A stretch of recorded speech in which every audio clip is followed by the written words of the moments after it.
children. So I will turn it back over to you now, Chair Cruzy. Thank you. All right, let's move to public comment.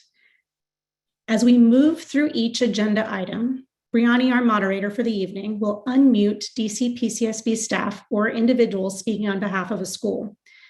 The hand raiser feature has been disabled. Individuals who previously signed up to testify will be called upon.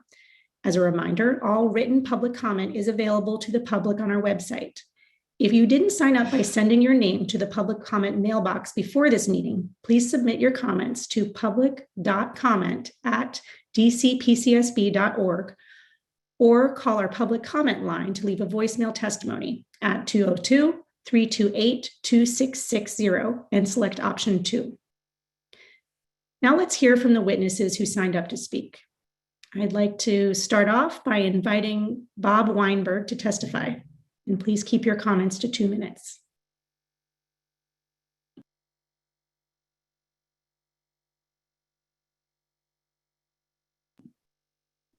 Good evening, Bob. Good evening, thank you. I'm Bob Weinberg, and I'm proud to be board chair of DC Scholars. I'm speaking on behalf of our 10-year review. Our board is deeply committed to providing our students the education they deserve. I'm excited that we are now on a path to do just that. As you are aware, after achieving Tier 1 status in year 5 of our school, we had 2 years of steep decline. The board conducted a lengthy strategic review and concluded that the network we were part of could not provide the academic leadership and management oversight the school required to succeed. The board decided to leave the network and become a standalone school led by a head of school.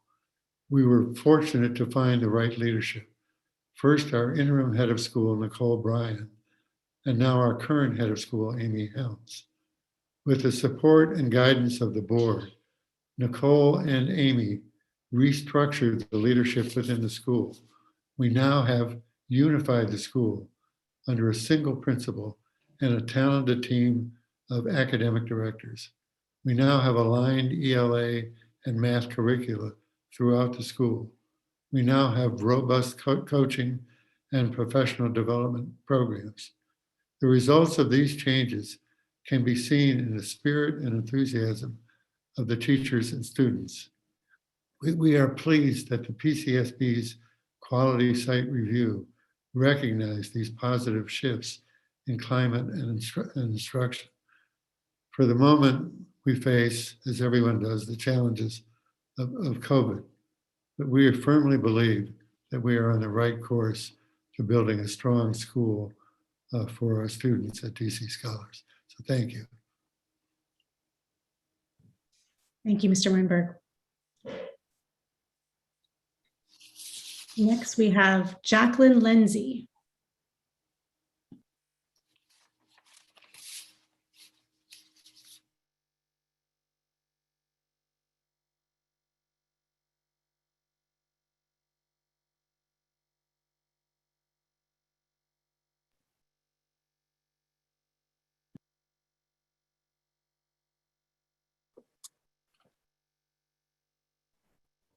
Hi, Jacqueline, you're in.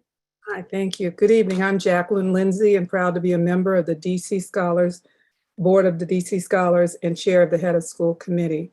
Our board is deeply committed to providing our students with the education they deserve, and I'm excited that we are now on a path to do just that. When I joined the board 2 years ago, we were in the midst of a leadership change.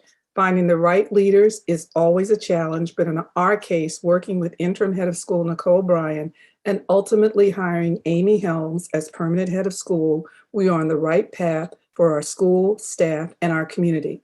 Under Ms. Helms' management, the leadership team has flourished and is on a path to move our school forward. We have restructured the school, adopted a new curriculum, and implemented targeted staff development. All of this bodes well for the future of our school. As chair of the head of school committee and working with the board, I meet regularly with the head of school and the board chair to discuss progress and to provide guidance and leadership and advice as I see fit. As a board, we have developed key indicators on which to measure school success, including staff development, student outcomes, finance, operations and staff, and school-wide culture.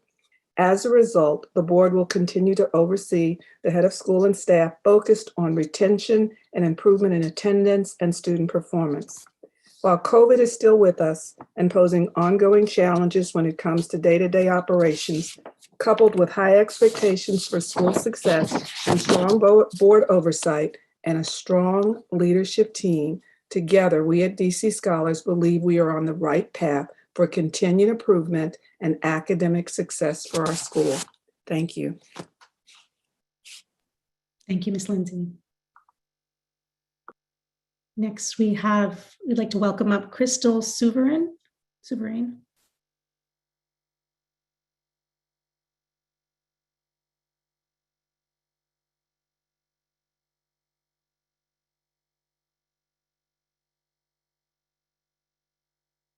Hello, I'm sorry. I was trying to get the technology together. Oh, I'm sorry. I forgot to put. You're fine. Hold on, let me put my video on so you guys can see me. Good evening. I am a parent of 2 students at Washington Latin. They are currently in the 11th and 12th grade. They both have been at Washington Latin since the 5th grade. And in fact, my 12th grader is a special needs student. So I'm very familiar on the different tracks that Washington Latin has to offer as far as supporting someone with special needs and as far as supporting someone without special needs. And from my own personal experience, I'm very excited and elated to hear that Washington Latin is having the opportunity to open up another school, because I feel like what they provide to students and the community will be very beneficial for the students when they go beyond the doors of Washington Latin. And I will say that their technology, their communication, and especially with the COVID challenges, they have been on top of everything, informing the parents and keeping us connected and ensuring that the kids are safe as well as the teachers. So I'm very happy to hear that they have this opportunity, and I hope that you guys will commission them to have this new school open, because as I stated, the teachers, the administration, outstanding. And the special education department, outstanding. My 11th grader is a scholar and the other one is a special needs student. And so they are a wonderful, wonderful institution for the community to give students a great, great, bright future to be successful in society. Thank you. Thank you so much. All right, Bree, we'll next welcome up James Warner.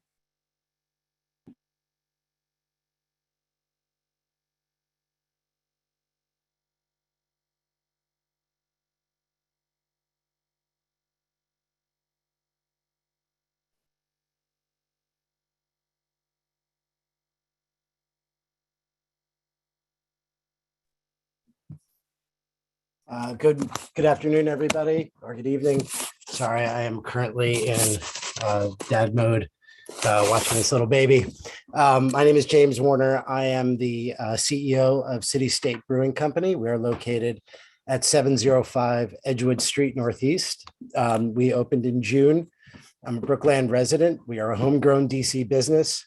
We employ 9 DC residents and are extremely family-friendly venue. We have children's story hour once a month and a range of non-alcoholic drinks, and we host families all day long, all weekend long. I am here in strong opposition to the siting of Washington Latin on Edgewood Street solely for public safety concerns. We have currently 3 schools on the block, and currently we are in a dire public safety situation on that block for at least 4 hours out of every day during pickup and drop off. During that time, it would be impossible for a fire truck or an EMS truck or any kind of emergency services to get down our block. For God forbid, should something happen to one of our patrons in our facility, or should something happen to a student. If there was something like that going on, there would simply be no way for an emergency services vehicle to get down our block. And this happens every day, twice a day, with the school, with the schools that are there now. That situation needs to be resolved before we contemplate adding another school with another pickup and drop off section demands on our block. It is, and we as much as we love having the schools on the neighborhood, but I can tell you that if our patrons behaved the way that parents behave during pickup and drop off, when the street is completely full and packed full of cars, the school has no control over parents. They abuse school staff, current parents of the 3 schools. They abuse school staff and anybody who tries to make any kind of an enforcement issue. If our patrons behaved the way parents behave on a daily basis, we would lose our license. So it is just an untenable situation as it is now, and is in need of being addressed before we attempt to add anyone else.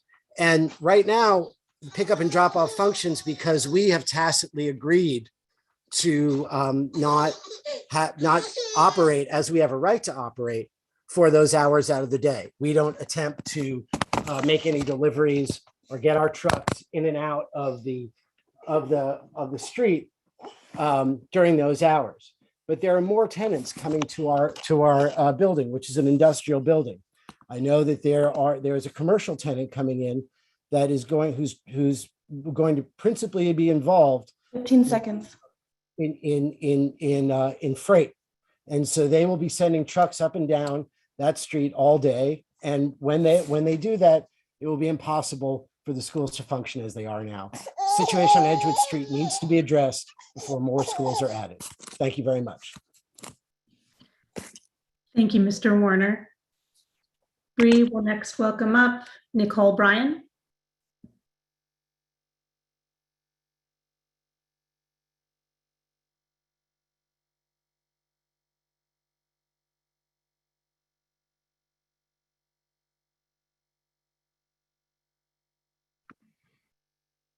Good evening, everyone. Can you all hear me? Yes, we can. Thank you. Great. Wonderful. Hi, my name is Nicole Bryan.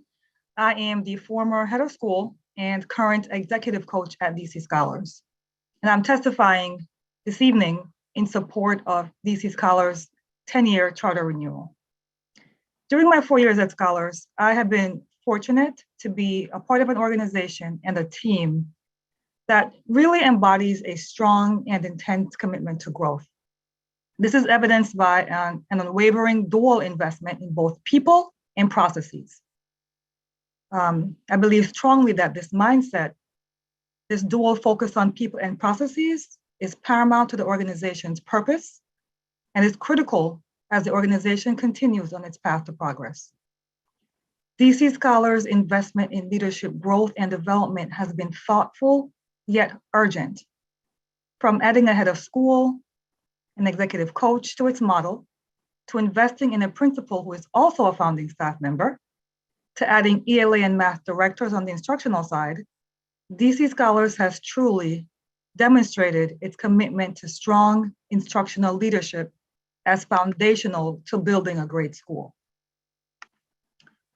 Organizational restructuring through the lens of a strong, consistent leadership development and clear processes for engagement has allowed for consistent individualized support and more rigorous accountability at DC Scholars, which is really critical.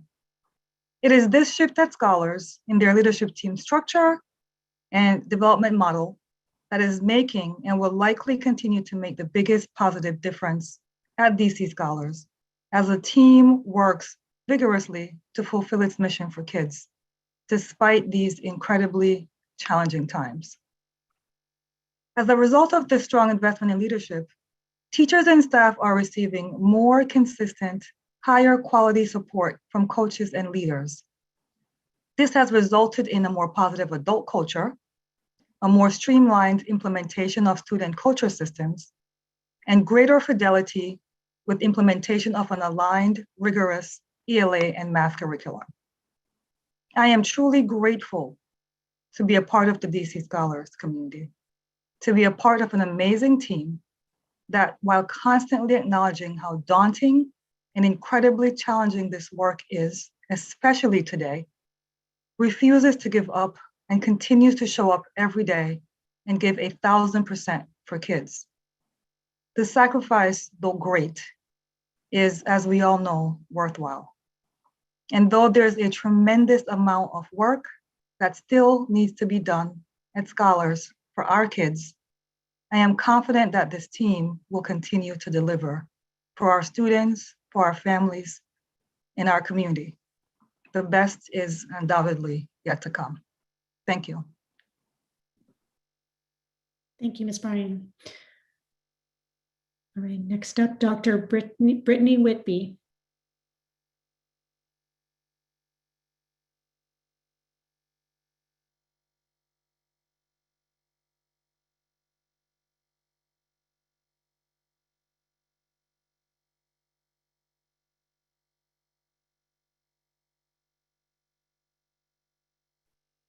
Hello, I'm Dr. Brittany Whitby, Director of Mathematics at DC Scholars Public Charter School. I'm happy to be a part of the DC Scholars family, a community that is near and dear to my heart. I began my teaching career at DC Scholars as a second grade teacher, teaching alongside our current principal, Mr. Imbrater. Over the years, I've built lasting relationships with students and families, making my current work even more meaningful. As the Director of Mathematics, I've developed a math program that ensures students engage in rigorous content that addresses their personal learning needs. Our K-8 instructional programs, Eureka Math and iReady, allow us to provide students with meaningful grade level work and intervention services. As a result, our students have the opportunity to solve complex real-world problems daily, making their learning transferable across subjects and grade levels. Walking into our building, you will see teachers like Ms. Dybel and Ms. Kurt, our third grade math teachers, ensuring that students own their learning by tracking their yearly goals and improving their practice through peer feedback. Or Ms. Agar, our kindergarten math teacher, helping students gain foundational skills as 100% of her students are achieving their iReady time on task goals. As a result, our students are invested in their learning. They are motivated to try their best, and they want to make their goals a reality. To address learning gaps exacerbated by COVID, we have prioritized teacher development in the areas of lesson internalization and data analysis. By honing in on these skills, more students are growing faster than in previous years, as indicated by the iReady assessment. While we haven't quite hit the mark in terms of our student growth and achievement goals, our progress toward these goals demonstrates our commitment to doing whatever it takes to help our students grow and achieve at high marks. We believe that our scholars can and will reach their academic goals. Thank you. Thank you, Dr. Whitby. Next, we'll welcome Dwight Tillman.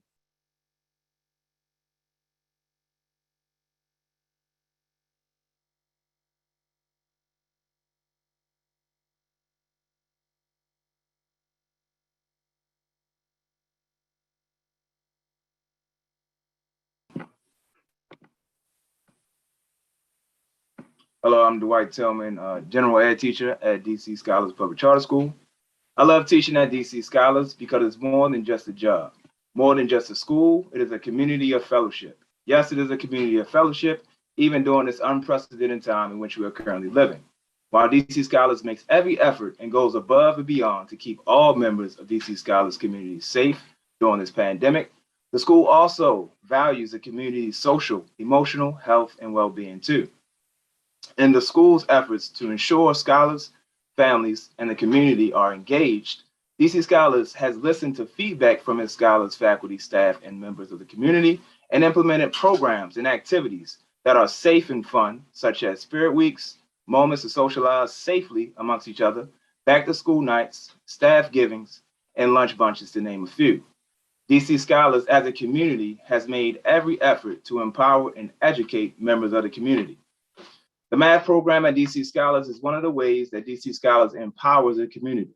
DC Scholars utilizes an award-winning, research-grounded, Common Core standards-aligned curriculum, but the school also provides educators with the autonomy to make the lessons and conceptual understanding matter for our scholars. Math is naturally equitable, but DC Scholars provide math lessons that go beyond equity. The math is liberating. Math at DC Scholars is more than answering questions and giving an answer. One of our core values is high bar, passion, and persistence, which implores all educators to encourage, develop, and push our scholars to embrace their ability to grow and succeed while actively driving rigorous instruction. The math team works in tandem with families in order to provide all our scholars with tools needed to become successful, not only in middle school, but also in high school and beyond. Thank you. Thank you, Mr. Tillman. Next, we have Nick Scholas.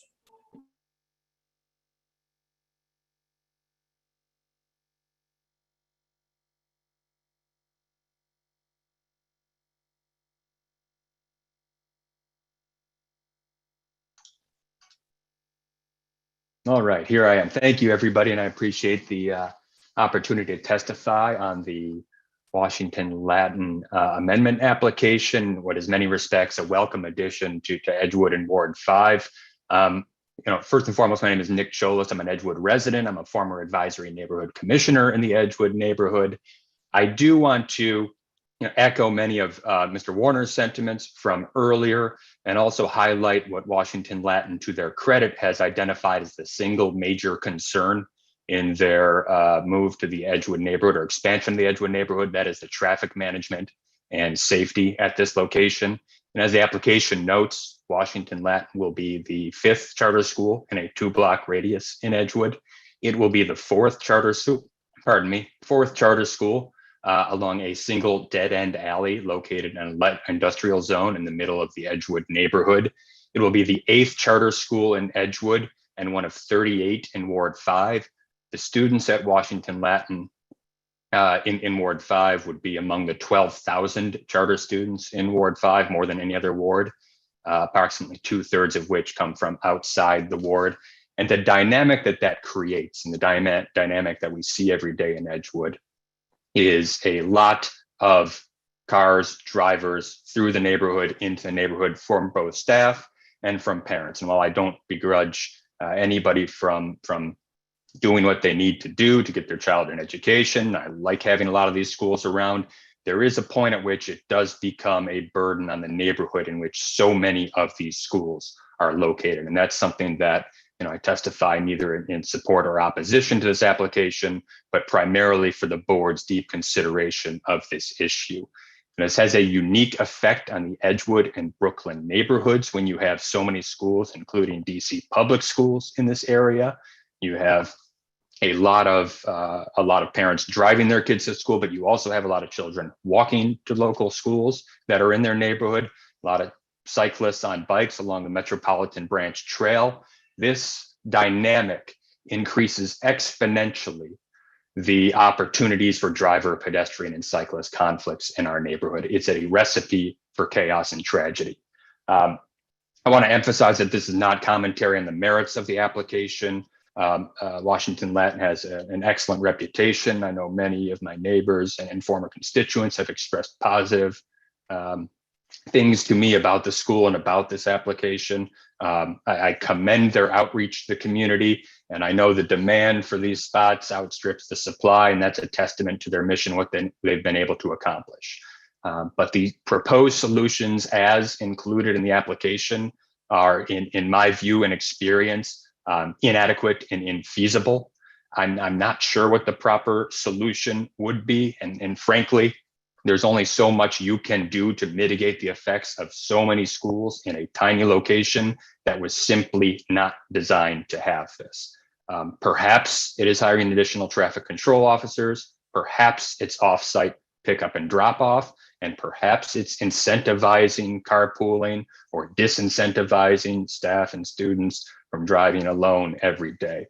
But if I have to close with one single ask, it would be, for the board and for OSSI to give greater consideration to the impacts that are felt in the neighborhoods when you have so many of these schools in a single location. James touched on many of the impacts that our small businesses feel who had the audacity to locate in a PDR zone in which they are supposed to be, and found themselves besieged by 4 or 5 charter schools right down an alley.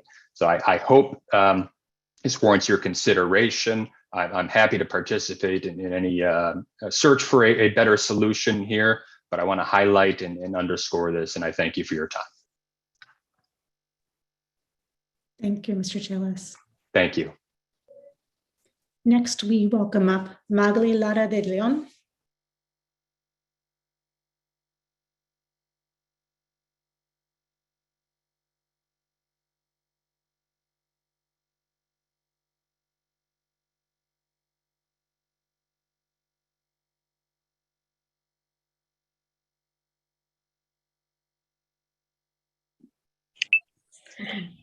Good evening. My name is Magali Lara de Leon. I'm a resident of Ward 5 and the mother of 4 children. 2 of them have graduated from Washington Latin. Walter 2014, William in 2000. Our youngest Maximilian is so excited to start in 5th grade at Latin next year. We have been part of the school since 2008. And I hope to be until Maximilian graduates in 2030. Our family loves Latin. I'm happy to have a chance to speak in favor of the school opening second campus next year. It is so important to make this great school more accessible to DC families. What I love most about Latin is how they know each of my kids and our family, how they encourage all students to believe in themselves and to make a life of meaning and purpose. This is a great school and we need more of Washington Latin in this city. I could keep talking about Latin, but more about Latin, but this is about the facility on 711 Edgewood Street. And I happen to know that building and the whole block very well. For 12 years, I worked for City Arts, PCS, in several positions. One of them was managing and coordinating the drop-off and pick-up process. The situation was more or less what it is today. I'm not going to lie. It could be challenging, but it was not impossible to make the process safe and run smoothly. It worked best when all of the schools work together to manage a single traffic loop. For my part, I made sure that we had plenty of city arts staff and teachers outside in the morning from 7 to 8:30 a.m. I'm telling you about this because of 2 important things. First, there are traffic challenges, but they can be managed for the safety and convenience of everyone in the area. Second, I know what it took to address the traffic before. From my own experience, I can tell you that having Washington Latin in our neighborhood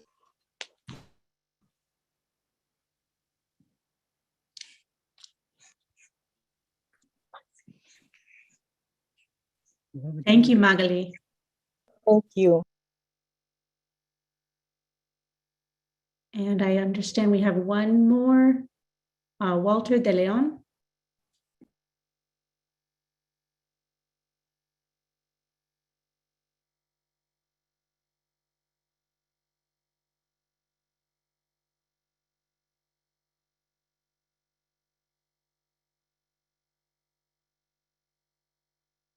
I don't see Walter.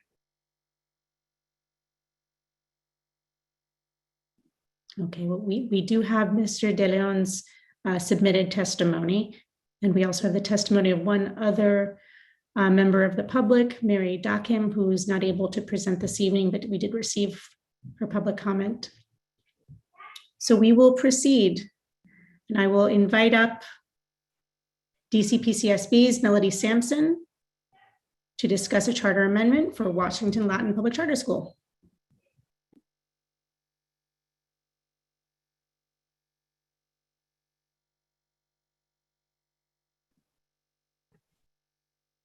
Hello, everyone. My name is Melody Sampson, and I am a senior manager in the School Performance Department. Tonight, the board will hear from Washington Latin Public Charter School regarding its request to name 2 approved campuses it is yet to open. The school proposes naming its second middle school campus, Washington Latin Public Charter School, the Anna Julia Cooper Campus Middle School, and proposes naming its second high school campus, Washington Latin Public Charter School, the Anna Julia Cooper Campus High School. The school is also requesting to temporarily operate a second facility at 711 Edgewood Street Northeast in Ward 5. If approved, the school plans to operate this facility for 3 years, serving 370 students in grades 5 through 8 at capacity. Per the school's charter agreement amendment application, it will continue its search for a permanent facility that will house grades 5 through 12, ideally in a location that allows the school to build upon the community relationships it will develop in Edgewood. Representatives from the school are available to answer the board's questions. Welcome, Chris. Welcome. Would you like to offer a few remarks? Sure. Thank you very much for the opportunity to present here today to the PCSB. One of the things I always start off with, when I always talk about Washington Latin, is just my personal story with regard to Washington Latin. I went to Truesdale Elementary School. I was the son of a single mother, and Washington Latin was actually not, for me, an opportunity for a school as far as being able to have a fantastic public charter school for my middle school or high school experience. So having gone to law school, having come back to Washington, D.C., the first thing I decided to do was to find a way to give back to the community. And the best way I could do that was to dedicate my time as board chair to Washington Latin. We have the great opportunity here to be able to serve more students. We have, of course, a waiting list, thousands of students long. We really have spent a great amount of time and a great amount of effort trying to find ways and location where we'll be able to serve additional students here in the community. You've heard a lot from the parents and from other representatives of Washington Latin. There isn't much more I can say and add on to that. But one of the things I'm looking forward to doing is working certainly with the community as best as I can as a way to bridge our issues with regard to concerns about traffic or any other concerns about impacts in the neighborhood. I'm a runner. I've actually run down the MBT down that 8th Street corridor.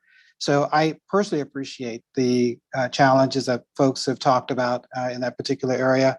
But I also know that on balance, I'm at a school of Washington Latin as the board chair that listens to the community, that's very sensitive to the needs of the community, certainly would do the best it can in order to mitigate any of the impacts in the community. So with that, I'm going to turn it over to our head of school, Peter Anderson. Good evening. I'm going to try to share my screen here. Oops. Melody, are you able to share the? Bria, are you able to change the settings? Just 1 second here.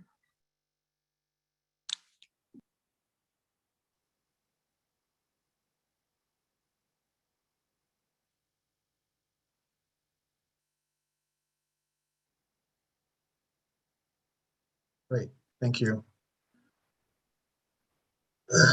Good evening, everyone, and thank you for the opportunity to talk about the charter amendment that we've applied for. I'm going to go through these slides really quickly and not read everything that's on there. Just reminding you of our mission, which is really to not just provide a classical education that's accessible, but to develop students who are thoughtful citizens and leaders. And part of that means being engaged with the community that we're a part of and nurturing students who themselves will become engaged in the community. Disappointed that you weren't able to hear directly from Walter De Leon this evening, because Walter, as one of our alums, upon graduating from Washington Latin, became an ANC commissioner in Ward 5. Perhaps I think he was the youngest ANC commissioner that the city has had. So the goals of our expansion: to serve more DC families with the Latin model, and then to attract a diverse student body from across DC, including a higher proportion of students who are designated as at risk and those who are lower income. And I can say more about this, but I think this sort of speaks for itself because really the focus is not on the purpose for expansion, it's really on the facility. So the facility that we chose is 711 Edgewood Street, Northeast in Ward 5 in the Edgewood neighborhood. And the advantages, many of the advantages of this site are that it's centrally located in a thriving, diverse community.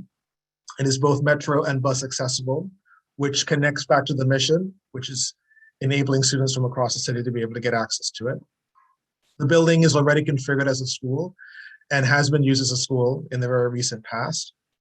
It's able to accommodate us for more than 1 year, and it was not cost prohibitive to secure this space. We looked at a number of other options that were either not, that didn't fit these criteria, including in some cases not being affordable.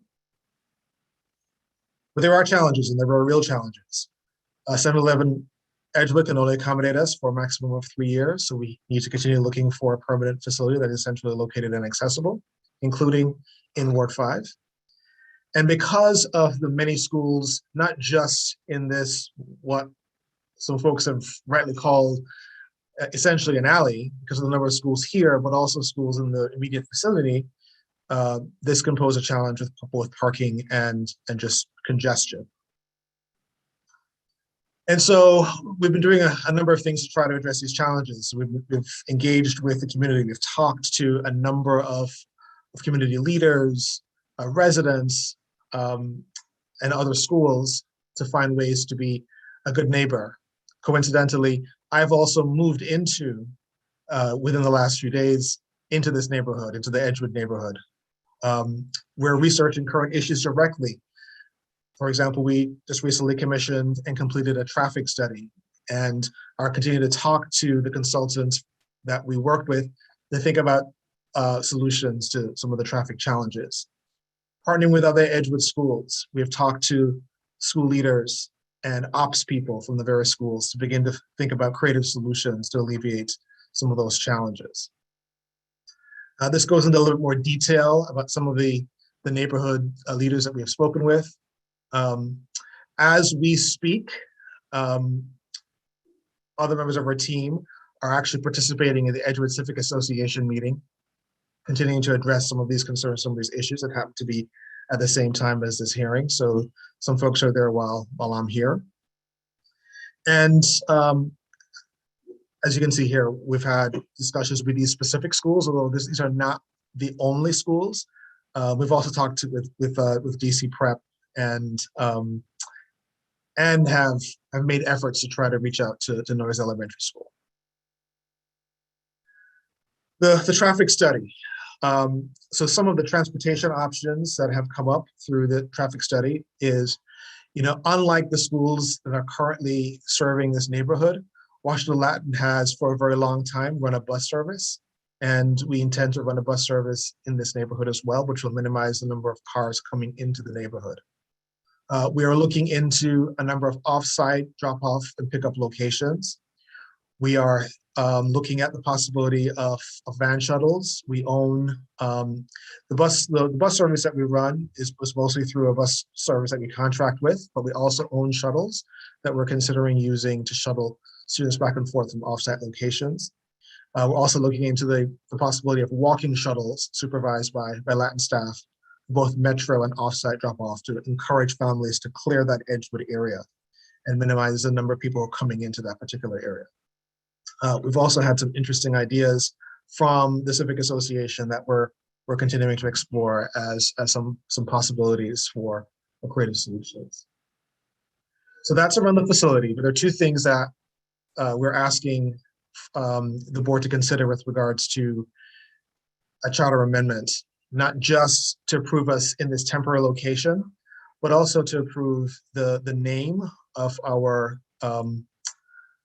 new middle school, which would open in July of 2022, but also the high school that would ultimately be opened in 4 years.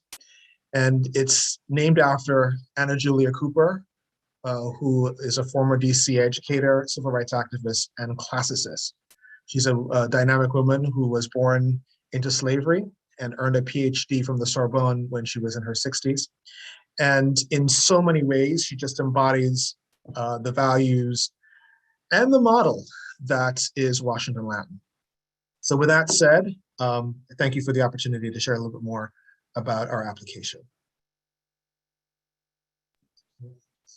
Thank you, Peter and Chris, for your presentation. I would like to welcome other board members' questions.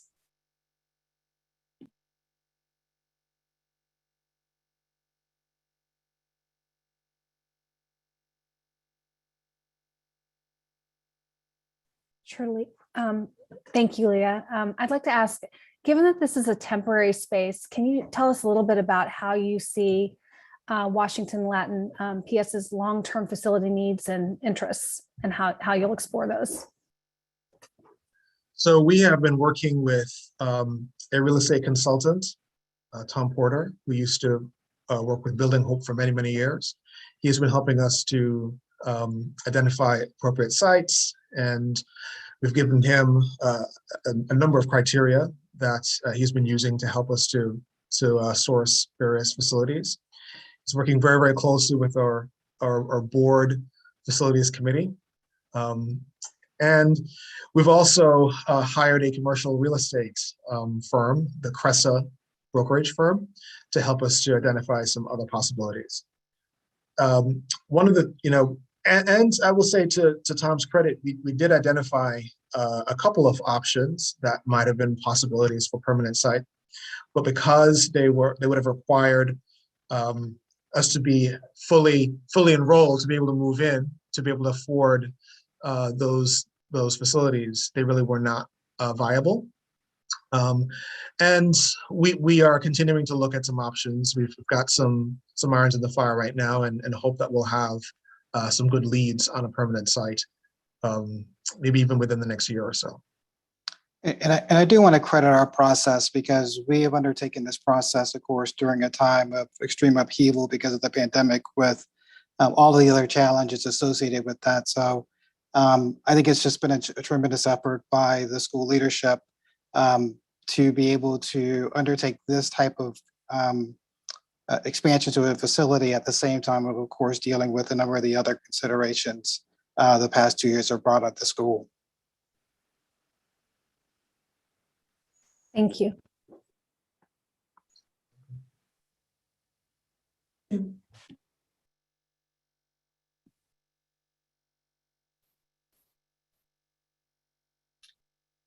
you tell us how far along you are in your traffic planning? I'm particularly interested in the use of buses, these remote drop-off sites, the shuttles. What percentage of your students do you think would be able to use that combination of services to avoid having to come to school in a car? So I could give you an answer, but it would not be an accurate one, because we don't know who the students are going to be. And so when we are developing routes at our Second Street campus, we develop those routes based on feedback from our families. We survey them in the summer, and we get information from them, and that's how we plan the routes, and we identify where we need to have drop off and pick up, et cetera, for those routes. We're going to have a bit of an advantage in that we have a mandatory summer program for the new school. So we'll be starting in July. And so we'll have a chance to see who the kids are first, although we'll get that information before July, and have a sense of how they would like to get to school, and be able to do some troubleshooting before the crush of students that would be in the neighborhood in late August, early September. So while we are doing a lot of contingency planning, and we've talked to the bus company about what it would take and so forth, we don't know the specifics because we don't have the specific students identified as yet. What percentage of students use the existing bus service you have? So right now, a third of our students use the bus, but that's a third including, both our middle school and our high school. And I will say that high school students are not as interested in getting to school on a yellow school bus. And so if you look at I can't give you the exact percentage of the middle school, but it is much higher than that third. You also have to remember that we are in a residential neighborhood, and we do have some folks who walk to school. We do have some students who bike to school. So there are other ways of getting to us. But we haven't sort of made the same kind of push to encourage people to seek other modes of transportation that we'd be pushing for in this neighborhood, given the challenges and given the issues that we've identified as problematic.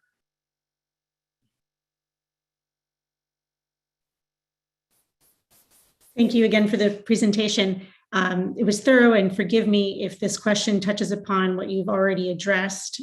Could you elaborate a bit on how you have collaborated with the schools that are already there, and how you anticipate working together for this kind of jigsaw puzzle of sorts for pickup and drop off? Yes, thank you. So our director of operations has spoken with her counterpart, primarily at DC Prep and Capitol Village, because those are the schools right there in that alley. She's also talked to some of the schools that are a little bit farther out, but the sort of the urgent need is for addressing the issues right there on Edgewood Street. So they have had extensive conversations. Our director of strategic initiatives has also been engaged with parties at those respective schools. They've talked about staggered arrival and dismissal times. And that's sort of being factored into some of the scheduling for the school day. They've talked about having more people present in directing traffic and helping sort of get people in and out of the neighborhood quickly and safely and efficiently. They've also done some sort of walking around and sort of observing during some of the high traffic periods. And so what we were waiting for the traffic study and the results of the traffic study to go to the sort of the next phase of our collaboration and coordination. And that it was just made available to us. And in fact, we've just shared that draft of the study with our counterparts of those other schools. And we'll be sort of doing another deep dive into what does this mean in terms of what are some extra things that we can do in January. Okay, thank you. Any other questions? Chris and Peter, I would just ask, you obviously had a sense of perhaps some of the traffic challenges when you were exploring the site, given the other schools' proximity, but were there any surprises or any new information that you gained through your conversations with the community, different elements of the challenge that you perhaps didn't appreciate at the start and appreciate now and that are factoring into the plans? So the biggest thing that was a bit of a surprise was some of the tension in the neighborhood between those who drive in the neighborhood, not necessarily those who drive to drop their kids off at school, but those who drive and those who take who use sort of bicycles as their primary mode of transportation, and some of the issues around DDOT's proposals to have one-way traffic flow, the additional bike lanes that have been put in place. There are actually some tension there between elements within the neighborhood that we weren't really aware of until we started talking to the neighborhood. And there have been a number of neighborhood activists and leaders who are not really happy with how DDOT has addressed some of their questions and concerns. And in some cases, have even asked us if we're able to try to advocate on their behalf with DDOT. And so that was a bit of a surprise and something that we're happy to do whatever we can. Not saying we're going to have any more success than they have, but we're certainly willing to do whatever we can. Great, thank you.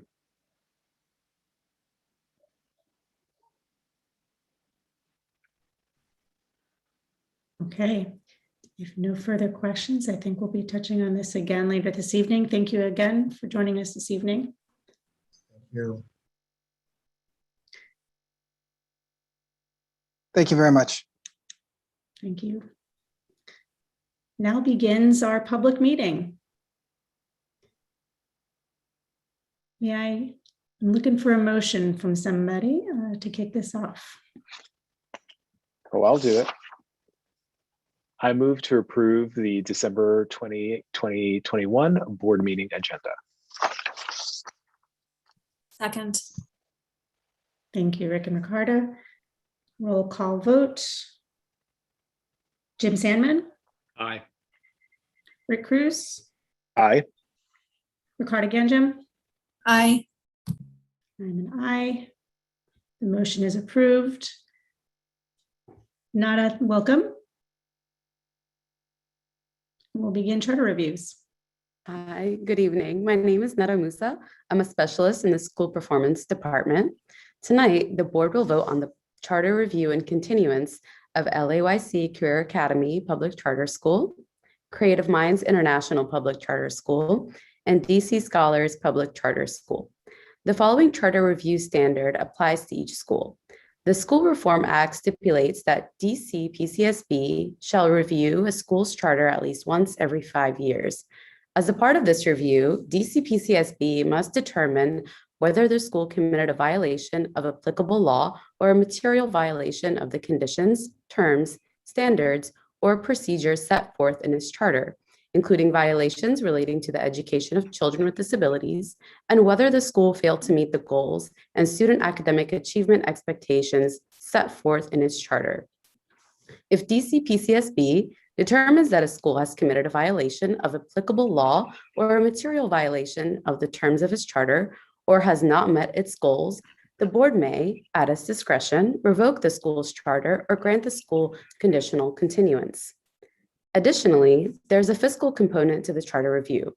Per the School Reform Act, the board is required to revoke a school's charter if it determines the school has engaged in a pattern of non-adherence to generally accepted accounting principles, has engaged in a pattern of fiscal mismanagement, or is no longer economically viable. First up, DC Scholars Public Charter School is up for its 10-year review.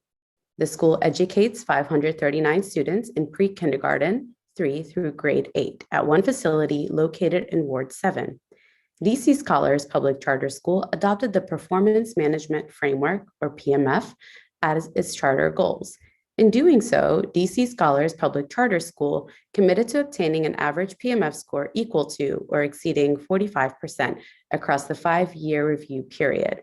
The school narrowly missed this target, earning an average PMF score of 44.2%.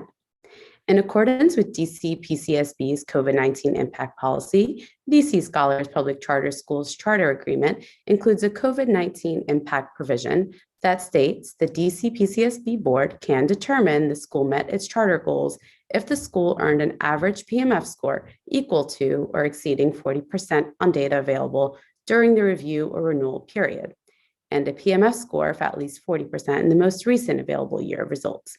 As stated earlier, DC Scholars Public Charter School earned an average PMF score of 44.2 during the review period and a PMF score of 41% in the SY 2018-19, thus making it eligible for this provision. Per the school's charter agreement, if the board continues the school using the COVID-19 impact provision, DC Scholars Public Charter Schools shall be subject to conditional continuance. The school must submit a plan that describes areas of improvement and the specific strategies the school will use to improve student outcomes. The plan must also include a description of how the school will measure its academic progress towards meeting its goals, noted in the review report. Additionally, the school must report its progress on the plan in its annual report each year. If DC Scholars Public Charter School reports or DC PCSB identifies concerning academic outcomes, DC PCSB staff may conduct an off-cycle review ahead of the school's 15-year renewal. DC PCSB staff determined the school has not committed a material violation of the law or of its charter. It has adhered to generally accepted accounting principles, has not engaged in a pattern of fiscal mismanagement, and is economically viable. Based on these findings, DC PCSB staff recommends that the board exercise its discretion to apply the COVID-19 impact provision to continue the school's charter with conditions. DC Scholars Public Charter School representatives are available to speak about the school's performance over the past 5 years and to answer the board's questions. Thank you, Neda. Leangelo, welcome. Would Good you like evening. to say Thank a few you. words? Yes, we're going to get started with Amy Helms, our head of school. Good evening and thank you. My name is Amy Helms and I am honored to serve as the head of school of DC Scholars. I'm so pleased to be able to be joined tonight by our school director, Leangelo Imperator, and I'll introduce him in just one moment. But first, we'd like to begin with some thank yous. First, to the PCSB staff, thank you for your ongoing support and guidance. Of note, your communication throughout this 10-year review process has been highly supportive and helpful. To the Charter School Board, thank you for your service to the students and families of the district, particularly at this challenging moment.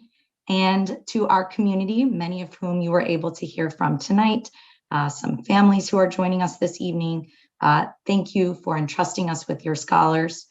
To our staff, thank you for bringing your expertise, ideas, and love and care for our students. And to our Board of Trustees, thank you for your continuing stewardship and oversight of our school.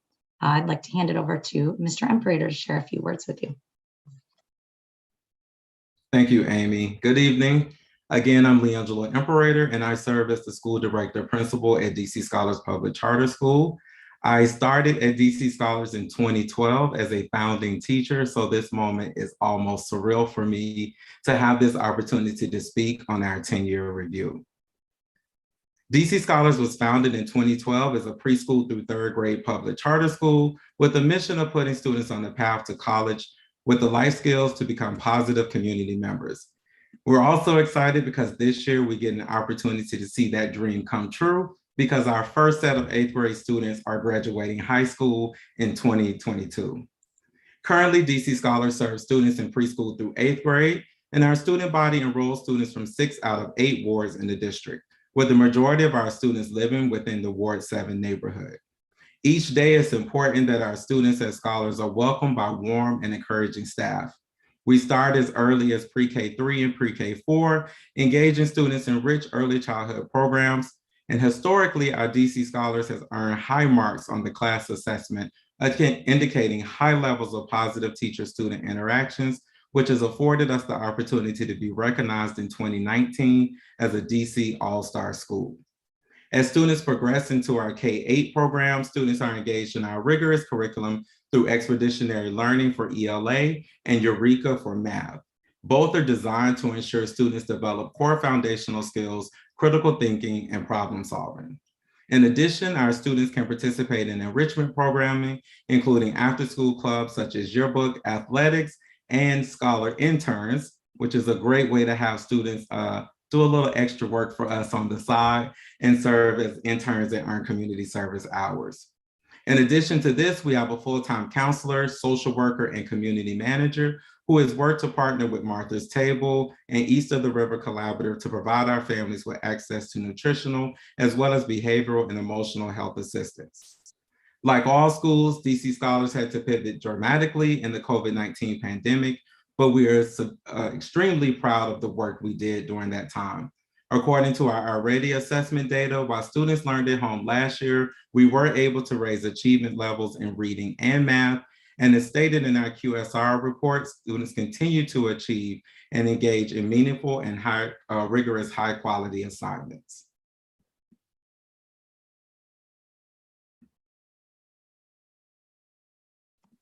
As members of our board described earlier this evening in public comment, you heard that DC Scholars went through some transitional times.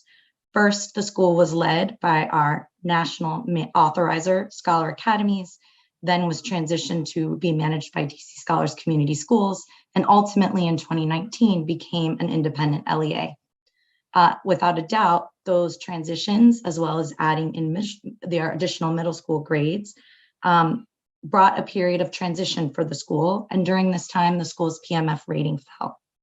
To address these challenges, DC Scholars moved urgently and took action to restore organizational stability and promote student growth and achievement. Specifically, as you've heard, we transitioned to be a fully self-managed school with a head of school model.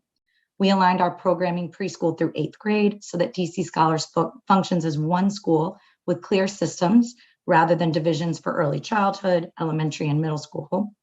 We hired a talented director team to oversee academics, student culture, and school operations. We've worked to ensure that our curricular programs, which we are proud to have, Expeditionary Learning and Eureka Math, were consistently used with fidelity in all classrooms. We added additional instructional coaches to make sure that teachers were given adequate support and development in the execution of those programs. We brought in a special education consultant to review our programming for students with IEPs and propose and execute strategies to better serve this population of students. And we added a school counselor and social worker. In February of last year, PCSB staff was able to see many of these positive changes in action, which when you visited our virtual school during the quality site review. Of note, the QSR team observed strong evidence that the school is achieving its mission. Observers saw evidence of students completing challenging coursework and promoting life skills with high expectations for students, holding students accountable for submitting assignments, and being open to taking risks. It is unfortunate that these positive shifts at DC Scholars have coincided with the COVID-19 pandemic, because while we can feel the impact of these changes in the stability and joy we experience in the school, we have yet to be able to showcase that progress within our PMF. We know that there is still much work yet to be done to make sure that the school regains its Tier 1 status, and we look forward to partnering with the PCSB to design and implement an action plan to address the needs outlined in our 10-year review report. Specifically, we'll prioritize continued investments in leadership development so that our school leaders can provide robust teacher support and development and sustain a positive staff and school culture. We believe that this will have the biggest impact on ensuring dramatic growth and achievement for our scholars. We will further initiatives to hire and retain talented staff, evaluate our school-wide practices through the lens of anti-racism, equity, and inclusion, continue our efforts to improve student attendance, particularly for at-risk populations, strengthen our school culture systems and social emotional learning programming, and analyze student achievement and growth to make adjustments in our academic programming. In closing, thank you for your consideration and support. We look forward to answering any questions you may have and continuing to partner with you in our efforts to make DC Scholars an outstanding school. Thank you both for this presentation, for all that you've done. And we will be voting on this evening, but want to first welcome fellow board members to offer any questions.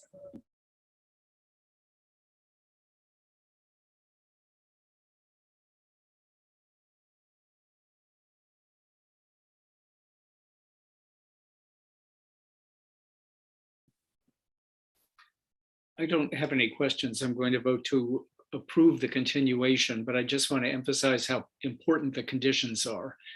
The conditions requiring reporting by the school and active monitoring by the charter school board, with the possibility of an off-cycle review if necessary. I just want to make it clear this isn't a clean pass for the next 5 years.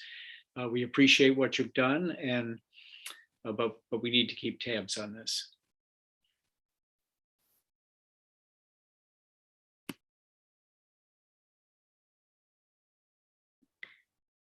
Thank you. Echoing Jim, I want to offer, I was thrilled to read the results from the QSR, but a little concerned that I didn't see corresponding results of student achievement alongside that. And I look forward to seeing, and we've been in a unique moment in time, to say the least, the last few years. So look forward to seeing more results as we're able to in the coming months. Absolutely. We are deeply committed to being responsive to the conditions that were laid out, agree wholeheartedly that the school has significant work to undertake to show the results in terms of student outcomes and attendance, performance, and academic growth. We are already seeing some of those results in our internal iReady data, but want to be able to have our students showcase what they've learned and what we've been able to achieve as a school, and we'll be delighted to comply with any further reporting and reviews.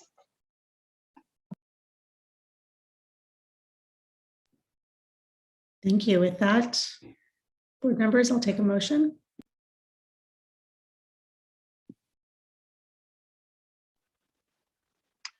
I move to continue the charter of DC Scholars Public Charter School with the conditions as proposed by staff.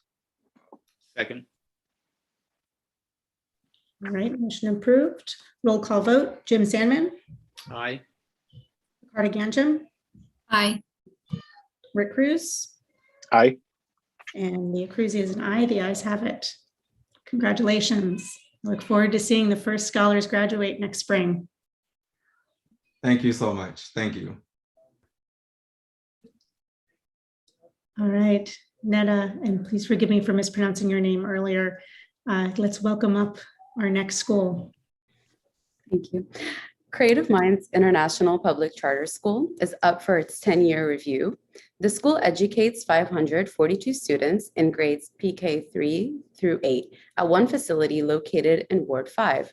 Creative Minds Public Charter School has 8 charter goals, 6 of which measure students' growth and proficiency in English language arts or ELA and math. The remaining 2 charter goals are specific to the school's mission and accreditation status. DC PCSB staff determined that the school fully met all but 2 of its charter goals. The school partially met its ELA and math proficiency goals. DC PCSB staff determined the school has not committed a material violation of the law or of its charter, has adhered to generally accepted accounting principles, has not engaged in a pattern of fiscal mismanagement, and is economically viable. Based on these findings, DC PCSB staff recommends that the board vote to continue the school's charter. Creative Minds Public Charter School representatives are available to speak about the school's performance over the past 5 years and to answer the board's questions. Welcome, members of the Creative Minds community.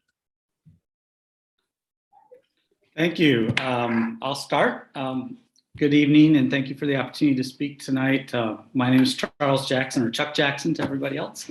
I'm the Executive Director of Creative Minds International Public Charter School, moving into my 3rd year here.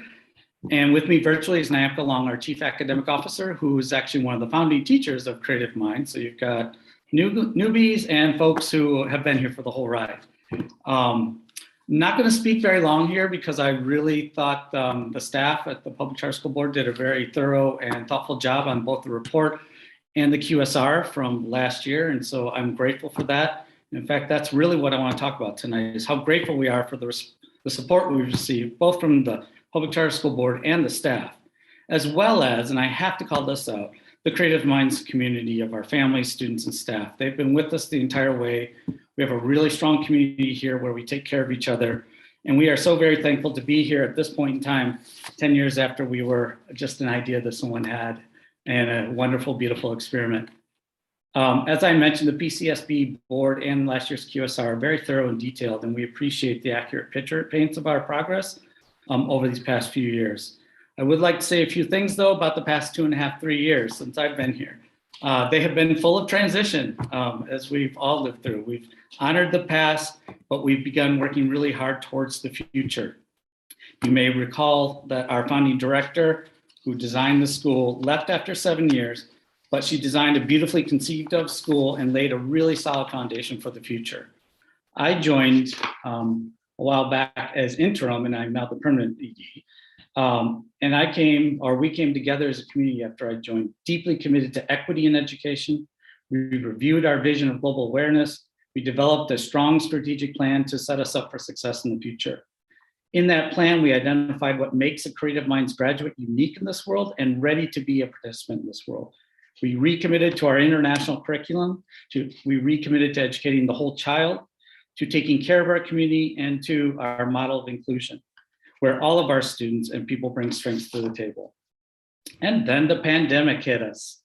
But we, like so many of our fellow schools and the groups and agencies that work with us, all came together to get through this unprecedented situation. We all, and I mean everybody who went through this, collectively were very creative and courageous. We shared our learnings, our failings, and our triumphs. And we are so grateful to be part of the DC education landscape and really hope to be here for years to come. Another 5 years will allow Creative Minds to grow into its designed and planned size, to become a leading voice for inclusion in the DC education environment, to push global awareness, and to make sure we create globally aware and independently minded students. So that's it. I promised it would be short. Nyamka and I are both available to answer any questions you may have.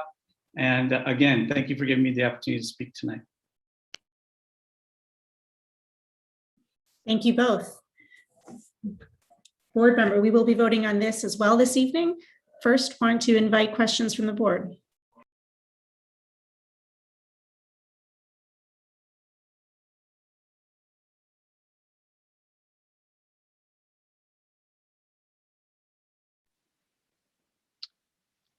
Chuck, if I'll begin, having visited the school many times under the former leadership and not having had the opportunity since you started in this role, which maybe invite you to just say a few words about some of the larger sort of changes or evolutions that have been put in place by you, the team, and the board in the last few years.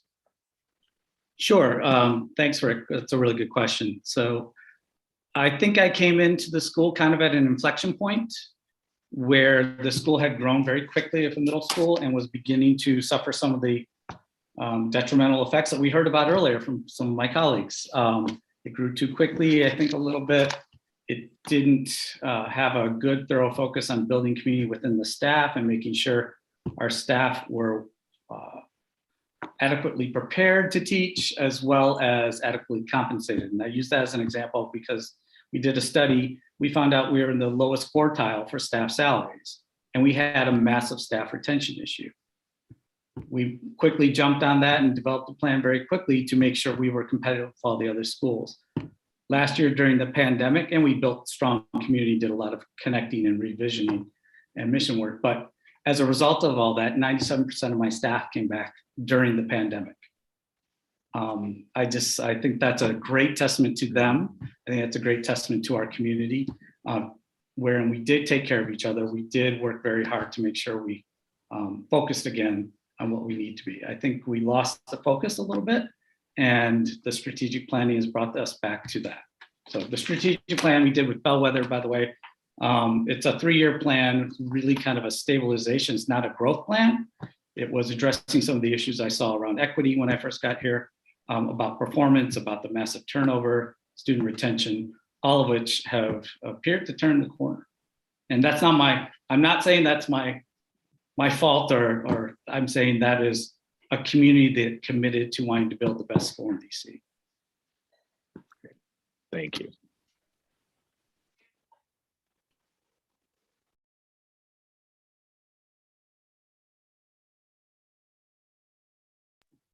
Seeing no further questions, I will look for a motion.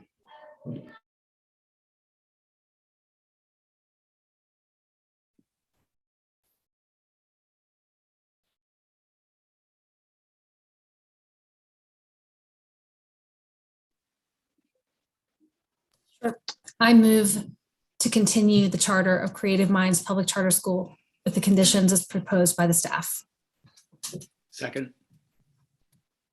Motion and a second. Roll call vote. Jim Sandman, Aye. Ricardo Gandon, Aye.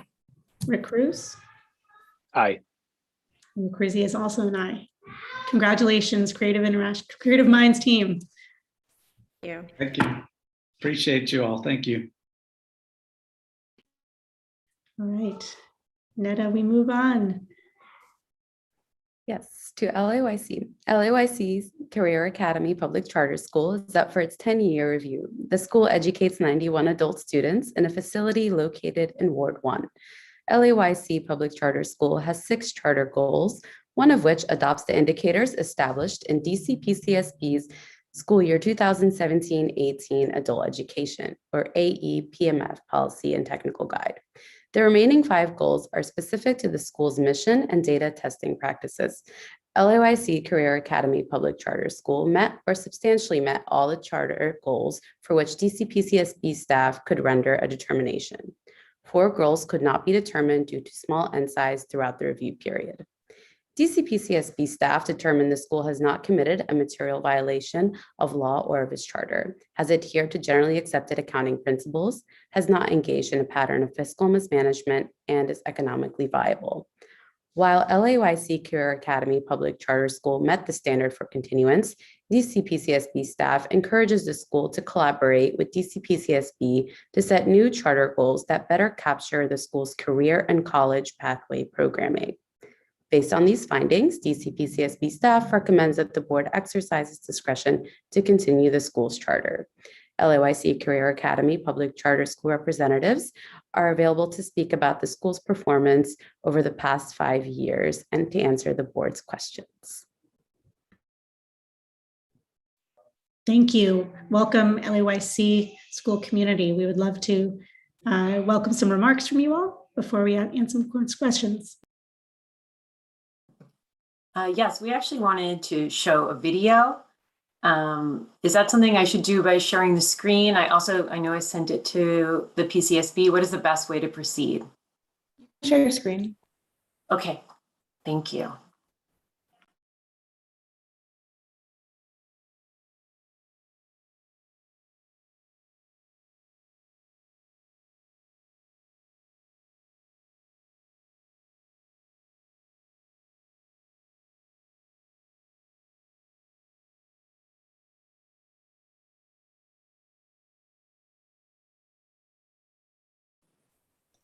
The video is muted.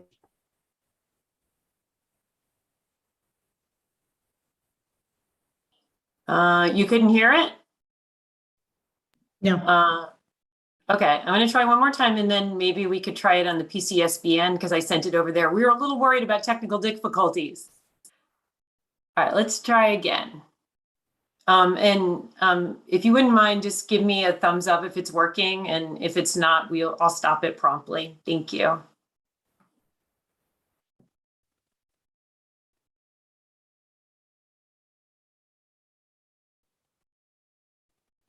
All right. Would it be okay to try to play it from the PCSB side?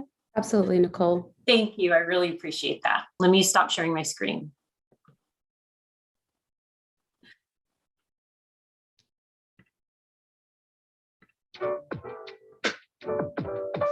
Hi, my name is Carrie Turner, and I'm a medical assistant student here at LAYC Career Academy. Our school supports DC residents between the ages of 16 through 24. The majority of our students attend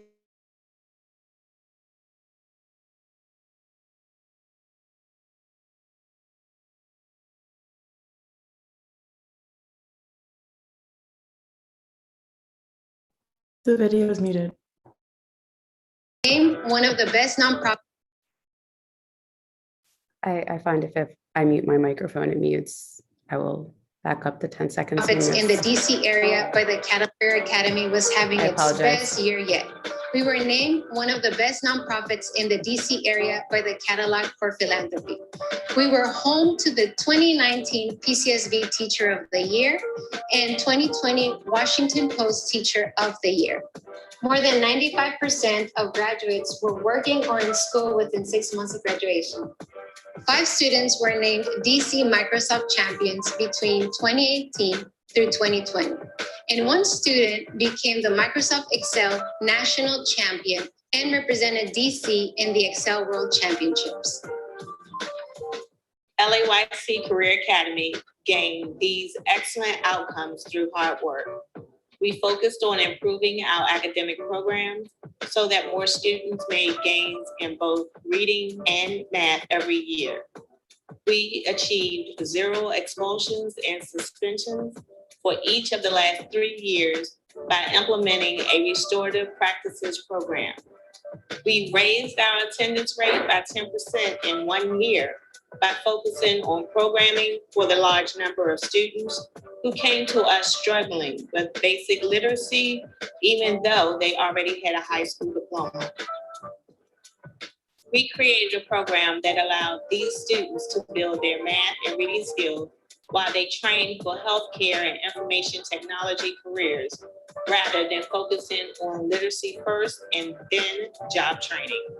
Together, all of these changes helped us have our best year ever just prior to the pandemic. At the start of the pandemic, 62% of our LAYCCA students were considered homeless. So when the pandemic hit, it really took a toll on our community. But our scholars remained resilient. One student showed just how resilient she could be by logging into her Zoom classes from a janitor's closet during her work break. Our IT students led an initiative in which they repaired computers for their peers and community members, free of charge. They repaired over 100 devices during the height of the pandemic, but yet technology was super difficult. Lastly, our partnership with the Capital Area Food Bank allowed us to continue to provide our students and community members with access to hygiene supplies and groceries on a weekly basis during the pandemic. The last 2 years have been very hard for our community, but they also have let our resilience shine. 74% of students gained 2 or more grade levels in the 2021 school year alone. Our IT teacher was named the Certiport Teacher of the Year, and we were featured in positive news stories on National Public Radio, Telemundo, in the 74, and through blog posts by EAB and Ed Forward. We were even visited by the U.S. Secretary of Labor. At Career Academy, we have some great plans for the future. We want to see 50% more graduates in the next 3 years, grow our attendance and enrollment rates that dropped during the pandemic, and offer more training opportunities for our students. I want to thank from the bottom of my heart our amazing staff and students for all of their commitment, their love, and their perseverance during this difficult times of COVID. And also I want to thank you all for making us one of the top nonprofits in the Washington, D.C. area. So thank you, Career Academy.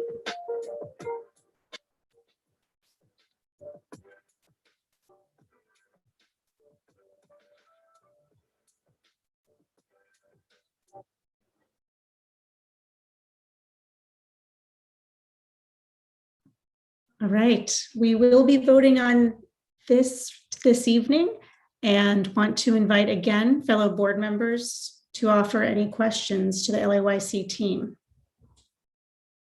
And I can kick it off if no one else is ready right now. All right. Nicole, thank you for you and your team's presentation this evening, and I'm glad we persevered so that we could all hear the video. I'd love to hear how the school's programming has been responsive to dynamics in the COVID economy in terms of both kind of industry and employer demand as well as student demand. I will start off and talk a little bit about employer demand, and then I will move it over to our principal, Jacqueline Fernandez, who can talk about student demand. I'd say that we, in some ways running a school that focuses on information technology and healthcare was both very challenging, but also incredibly rewarding during this time.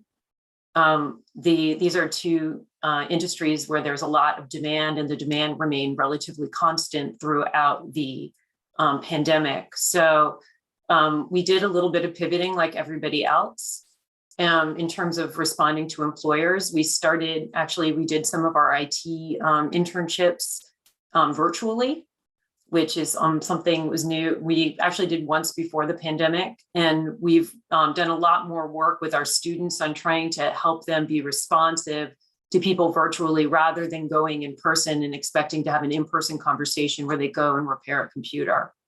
I'd say that in terms of being responsive to the industry and medical assisting, our students have become very highly in demand in that area. And we've actually gotten a lot of calls by schools asking if there might be some medical assistants who could help out with routine procedures as well. So I think that we've had a lot of demand on the part of employers, and we've been happy to come here and to be able to serve. And I'm going to pass it on to Jacqueline Fernandez to talk about the demand on students.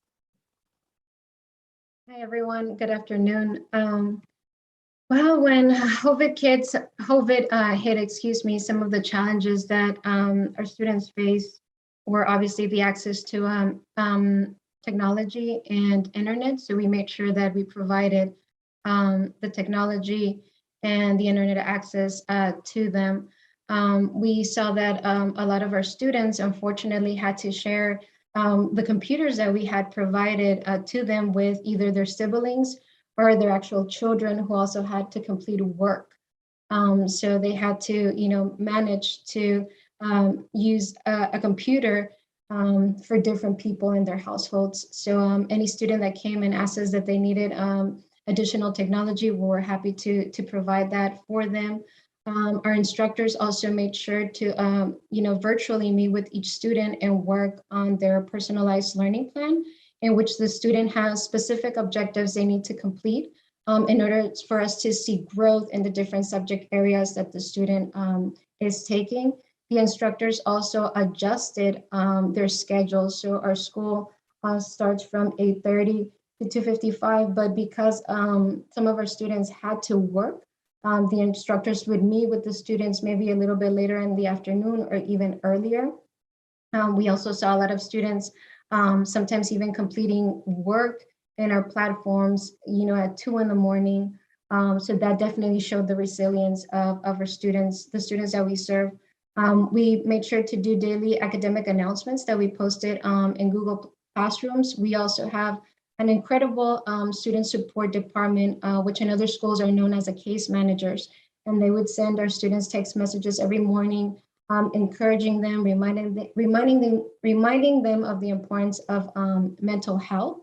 And so if the student was going through something, we made sure to provide those resources, the counseling resources, the mental health component, always making sure that everyone in the team was there to support the student. If there was a student who perhaps was not as engaged virtually, we made sure to have re-engagement meetings in which the Director of Student Support, Ms. Harad, who is joining us here, the case managers, myself, we made sure to have those meetings with the students and see what were the barriers that they were facing and address those barriers with the students and tried our best to find solutions so that the student could re-engage. We also made sure that the students knew about our part-time program, so they knew that they could come to school and they could work, because as you guys know, the population that we serve, they choose to be in our school. It's not like your traditional K through 12, and they have responsibilities of some of them having to take care of a household. And through all of this stuff that we did, we actually saw with our teachers working so diligently with the students, our S3s addressing their social emotional needs. We saw that 74% of our students who pre and post tested in school year 2021 actually gained more than 2 grade levels in reading and math.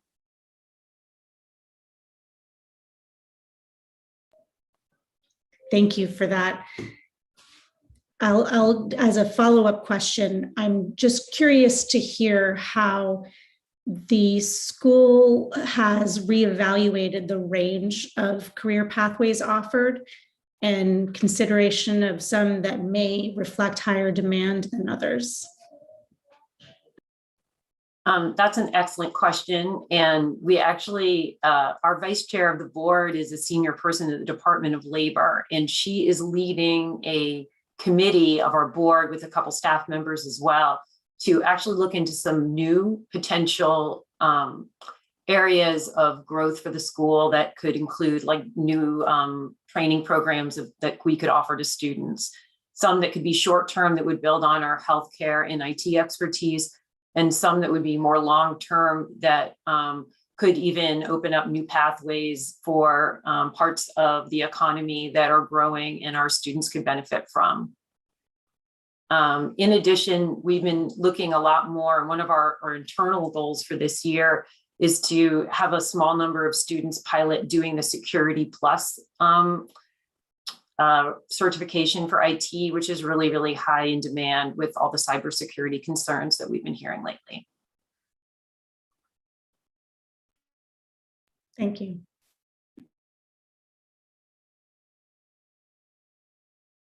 Jim. I'd like to follow up on Leah's question. We weren't able to determine whether you met 4 of your goals because the particular pathway programs that were the subjects of those goals had too few students in them, fewer than 10. I assume that when you pick those pathway programs for the goals, you never anticipated that there wouldn't be enough participants to be able to evaluate whether you met the goals. What happened? And what does that tell you about demand for those programs? And does this board review that you just described, is that intended to address this issue? That's an excellent question. I'm very happy that you asked it. We were built on a model that mandated that students start with at least a 6th grade level before they came into the school. And most training programs that focus on medical assistant and A+ certification require an 8th grade reading level. We are very dedicated to open enrollment, so we do not mandate any of this. And what we have seen is over the since our inception, truly, is that there are so many young people who are coming to us and they are really struggling with literacy. And this includes high school graduates. In fact, 90% of the students who enter our school do not read at a level high enough to be able to actually read our textbooks for those 2 programs. And 1 out of 3 students who enter with a high school diploma come in reading at an elementary school level. So what we're really struggling with right now is trying to get the students to the point where they can read well enough that they're going to be able to be successful in those jobs, where they can respond to a professional email from an employer, where they're able to read the textbooks and pass the classes. So what we did and what we've been doing right now to increase the number of students who are in those pathways is a 3-pronged approach. The first one is we're helping our students raise their literacy faster. Since our 5-year review, we've been able to gain a tier 1 on our goals every year in terms of student progress. And last year, despite the pandemic, we had 74% gain 2, 3, or more reading levels in 1 year. So we've moved quickly on that. We also changed the way that we've structured our programming for students who have a high school diploma and lower literacy. We've allowed them to start their training in information technology and medical assisting while they're still working on their literacy. And this has been very popular with students and has helped, in fact, increase our attendance. In fact, from our 5-year review, our attendance went up 12 points from our 5-year review to March 2020. Then we've also sort of created a more formal process for students to enter our medical assistant program and started some cohorting. And this has started even before they really enter the technical program. I think that the ideas that we're looking at is that basically we just want to try to raise our literacy levels up to our students so that we have more eligible for the pathways. It's not that they're not in demand. They're in demand by students and also by employers. It's just that there's a lot of work to be done, particularly with those who have a high school diploma, in some ways in name only, to get them up the level where they're able to earn those credentials, which gain those really great jobs. Thank you.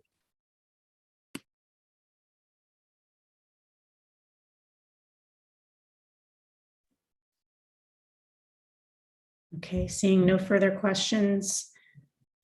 Board members, does anyone have a motion?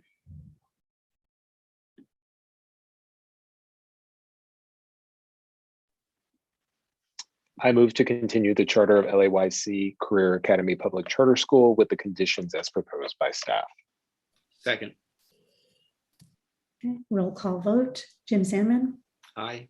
Ricardo Ganjum, Aye. Rick Cruz. Aye.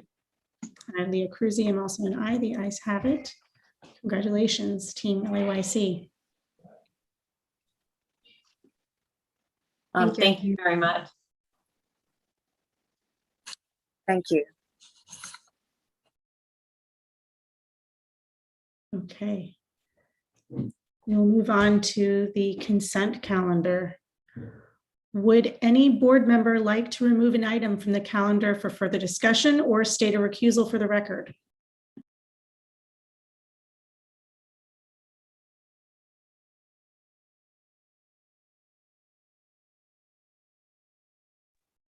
Okay, I'll take a motion. I move to approve all items on the consent calendar. Second. Jim Sandman, Aye. Ricardo Ganjum, Aye. Rick Cruz, Aye. and Leah Cruzy, aye. All items are approved. Is there any new business?